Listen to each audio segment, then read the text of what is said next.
آداب، میں ہوں وسعت اللہ خان اور میرے ساتھ ہیں زرار کھوڑو۔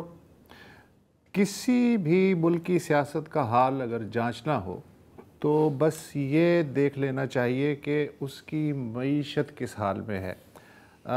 کیا وہ ایک جگہ ٹھہری ہوئی ہے، اوپر جا رہی ہے، نیچے آ رہی ہے، یا پھر اتار چڑھاؤ کے کسی رولر کوسٹر پہ ہے، اور کسی کو نہیں معلوم کہ یہ رولر کوسٹر اگلے لمحے اوپر جائے گا یا نیچے آئے گا، یا قلعہ بازی کھائے گا یا ہوا میں معلق رہے گا۔ اس تناظر میں پاکستان کی معیشت کا 2025 میں کیا حال رہا، اور اس حال کی روشنی میں آنے والے برس میں کتنے فیصد امید اور کتنے فیصد مایوسی نظر آ رہی ہے، یہ سمجھنے کے لیے ہم نے دو ایسی شخصیات کو دعوت دی ہے جن کا تعلق معیشت کی فیصلہ سازی یا اس فیصلہ سازی کے تجزیے سے رہا ہے۔ سابق وزیر خزانہ اور عوام پاکستان پارٹی کے رہنما مفتاح اسماعیل اور اقتصادی امور کے تجزیہ کار خرم حسین۔ اچھا، اب آپ نے کہا آپ نے رولر کوسٹر کی مثال دی ہے، یہاں پر اتار چڑھاؤ کا سلسلہ کچھ کم ہے، میری نظر میں تو ابھی یہ فلیٹ چل رہا ہے۔ میں نے کہا نا ہوا میں معلق ہے۔ جی ایسا ہی کچھ۔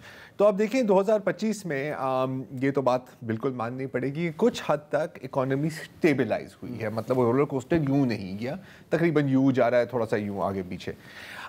مسئلہ یہ ہے کہ صرف سٹیبلائزیشن مطلب ایسے ہے کہ آپ کا جہاز رن وے پر ہے، ٹیک آف نہیں کر رہا، اور اس پورے سال ابھی تھوڑی دیر پہلے خرم حسین کا ذکر کیا تو ان سے یہی بات ہو رہی تھی کہ یار ٹیک آف کیوں نہیں ہو رہا، ہمیں ٹیک آف کرنے کے لیے کیا کرنا پڑے گا۔ لیکن رن وے پہ سٹیبل ہے، لیکن رن وے پہ سٹیبل ہے، ابھی آپ کے پہیے زمین پر ہے نا، لیکن آپ اڑان نہیں کر پا رہے، تو یہ کیسے ہوگا؟ اور اگین میرا خیال ہے کہ میں خرم آپ سے ہی آغاز کروں گا، اس وقت نمبر 1 کنسرن پاکستانی اکانومی کی گوئنگ انٹو 2026، ابھی ہم سال کے آخر میں ہی کھڑے ہیں، آپ کی نظر میں کیا ہے؟ جناب میری نظر میں وہی ہے جو بات بھی آپ کر رہے تھے ٹیک آف والی، کہ اکانومی سٹیبلائز تو ہو گئی ہے۔ جنوری 2025 میں انفیکٹ جب یہ سال شروع ہوا تھا تو سٹیبلٹی آ گئی تھی واپس، اور اس کا آپ نے دیکھا تھا کہ مہنگائی بھی اس کی بھی رفتار جو تھی وہ نیچے آنی شروع ہو گئی تھی، اور جو مالی خسارے اور جو ایکسٹرنل ڈیفیسٹس تھے پاکستان کے وہ بھی ختم ہو چکے تھے، اور فورن ایکسچینج ریزروز جو تھے ان میں اب اضافہ ہونا شروع ہو چکا تھا۔ پورا 2025 انہوں نے سٹیبل ایک سچویشن میں گزارا ہے، یعنی کہ گروتھ اور رفتار اکانومی میں بالکل نہیں تھی، جاب کریشن بالکل زیرو یا اس سے بھی کم تھی، لیکن خسارے جو تھے، جو کی ڈیفیسٹس ہیں اکانومی کے، وہ جو تھے ان کو قابو میں رکھا ہوا تھا، اور اس کے ساتھ ساتھ انفلیشن کو قابو میں رکھا تھا۔ لیکن اب 2026 میں ان کو دیکھنا ہے کہ اس سچویشن سے آگے کیسے چلے، کیونکہ اس سچویشن میں زیادہ دیر آپ کھڑے نہیں رہ سکتے۔ یہ ایک دلدل کی طرح ہوتا ہے کہ اس کے اندر اگر آپ دھستے گئے تو سوسائٹی آپ کی ایک پریشر کوکر بن جاتی ہے۔ اب یہاں سے آگے چلنے کے لیے گروتھ پیدا کرنی ہے کسی طریقے سے، اور وہ کام ابھی تک ہوا نہیں ہے بالکل بھی، نام اس کا دور دور تک کوئی نام و نشان نظر آئے ہے۔ تو 2026 میں یہ سب سے بڑا آئی تھنک چیلنج ہوگا گورنمنٹ کے لیے، کہ اب اکانومی کو سٹیبلائز کرنے کے بعد اب اس کو واپس موبلائز کیسے کیا جائے، اس میں گروتھ کیسے لائی جائے۔ ٹھیک ہے، اب ہم اسی سوال پہ فردر ایگزامن کریں گے۔ اچھا، یہ جو آپ نے بات کی نا دلدل، میں تھوڑا سا اس کو ایکسپینڈ کرنا چاہ رہا ہوں۔ تقریباً ہر سال 20 سے 30 لاکھ نئے لوگ داخل ہوتے ہیں آپ کی ورک فورس میں، ٹھیک ہے؟ اگر آپ کی اکانومی گرو نہیں کر رہی، اگر آگے کی طرف نہیں جا رہی، تو مطلب کہ یہ ورکرز ان امپلائڈ کی جو فوج ہے، بے روزگار جو یہاں پر ہے پاکستان میں لوگ، ان کی فوج میں ہر سال تقریباً میرا خیال 15 سے 20 لاکھ لوگوں کا تو اضافہ ہوگا، اور یہ پھر ایک بہت بڑا سوسائٹل کرائسس بھی بن سکتا ہے۔ اب گروتھ اپنی جگہ، اس وقت ہمیں پتہ ہے کہ حسب معمول ہم ایک IMF پروگرام میں ہیں، تو کیا ایک IMF پروگرام میں ہوتے ہوئے آپ گرو کر بھی سکتے ہیں؟ یہ بھی ایک بہت بڑا سوال ہے۔ تو مفتاح صاحب، یہ میں سوال آپ سے کرنا چاہ رہا ہوں، can we grow while in an IMF programme? Zarar भाई, yes we can, not very तेज, लेकिन ये कि जो इस वक्त जो नॉन ग्रोथ सिचुएशन है पर कैपिटा की, उससे बेहतर हो सकता है। 4-4.5% तो IMF के प्रोग्राम में ग्रोथ हो सकती है। जिस मुल्क में 2% से ज्यादा लेबर बढ़ जाती है, उसमें इतनी ग्रोथ को लाना कोई बड़ी बात नहीं है। आप 2% ही पर कैपिटा ग्रोथ कर रहे हैं, तो इतनी तो IMF के प्रोग्राम में हो सकती है। लेकिन जो चीजें करनी चाहिए आपको ग्रोथ लेने के लिए, वो आप नहीं की आपने। और ऐसा लग रहा है कि आप जो पहले हम एक बूम बस साइकिल होती थी कि ऊपर जाके नीचे आते थे, अब हम नीचे जाके मजीद नीचे ना चले जाएं। और जो हुकूमत के अखराजात कम करने, जो निजकारी की तरफ जाना, जो टैक्स रेट्स कम करने, जो स्ट्रक्चरल चेंजेस हुकूमत में करने, वो क्योंकि वो नहीं कर रहे, वो उस तरफ नहीं जा रहे, तो कोई तरीका नहीं है माँ सिवाय दुआ करने के कि आप ग्रोथ आ जाए। इसलिए आपने उड़ान पाकिस्तान भी प्रोग्राम लेकर आया, लेकिन जैसे आपने कहा कि जहाज में टर्बुलेंस कोई भी नहीं है, लेकिन जहाज रनवे पे खड़ा हुआ है, कोई ऊपर नहीं जा रहा। और क्योंकि आपके पास, जैसे आपने एकदम दुरुस्त फरमाया कि 30 लाख बच्चे उस पे आ जाते हैं लेबर फोर्स के अंदर, और प्लानिंग कमीशन का ये हिसाब है कि आई थिंक 6% अगर ग्रोथ हो तो आप इसको एब्जॉर्ब कर सकते हैं लेबर फोर्स के अंदर। 6% ग्रोथ नहीं हो रही हमारी, तो ये 2-2.5% जो ग्रोथ हो रही है, इसमें कि 10-12 लाख लोग भी बड़ी मुश्किल से एब्जॉर्ब होते हैं।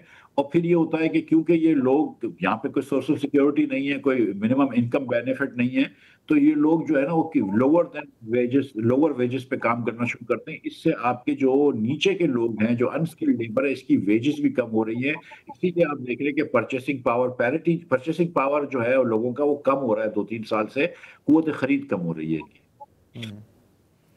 अच्छा, ये जो आप कहते हैं ना बेरोज़गारी, ज़रार आप भी और मिफ्ता साहब आपने भी ये लफ्ज़ इस्तेमाल किया, ये मैं ज़रा आपसे समझना चाहता हूँ कि बेरोज़गार की डेफिनेशन क्या है? क्या वो जिसके पास क़तन कोई काम ना हो? क्या वो जिसके पास काम तो हो लेकिन जो उसकी सलाहियत या हैसियत है या सरकमस्टांसिस है उससे बहुत नीचे का, तकरीबन बेगार का काम हो?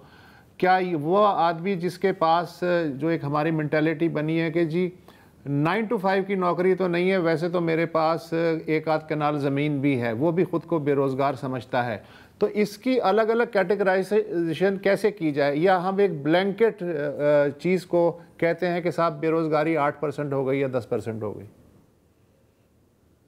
देखें, ये जो इस बार इन्होंने डेफिनेशंस जो रोजगार की डाली है, उसके अंदर गिग वर्कर्स भी शामिल करे कि जिनको मतलब कभी 1 दिन काम मिल गया, 2 दिन काम मिल गया, 3 दिन काम मिल गया। आई थिंक एक मिनिमम घंटे होते हैं, मेरे ख्याल से 30 घंटे होते हैं, कि अगर आप 30 घंटे से ज्यादा काम कर रहे हैं पैसे कमाने के लिए, तो आपको वो रोजगार गिनते हैं, चाहे वो आप अपने लिए काम कर रहे हो या आप किसी और के लिए काम कर रहे हो। इस पे कोई तमीज नहीं है कि आपने जो है वो, आप कहीं प्रोफेसर लग सकते हैं लेकिन आपको नौकरी जो है वो कहीं क्लर्क की मिली हुई है। आपको as long as you have making money doing something and you're doing it for more than 30 hours, you're considered employed.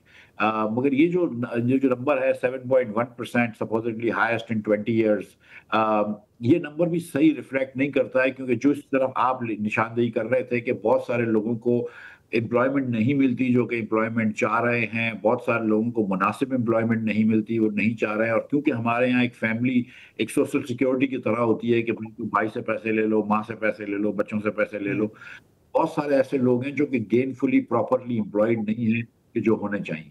हमारी जो ट्रेडिशनल बास्केट है एक्सपोर्ट्स की, जिसमें टेक्सटाइल्स इज़ नंबर 1 और उसके अपने मसले मसाइल हैं, उसमें रेंट सीकिंग के भी इश्यूज हैं, हम इससे आगे बढ़ क्यों नहीं पाए आखिरकार?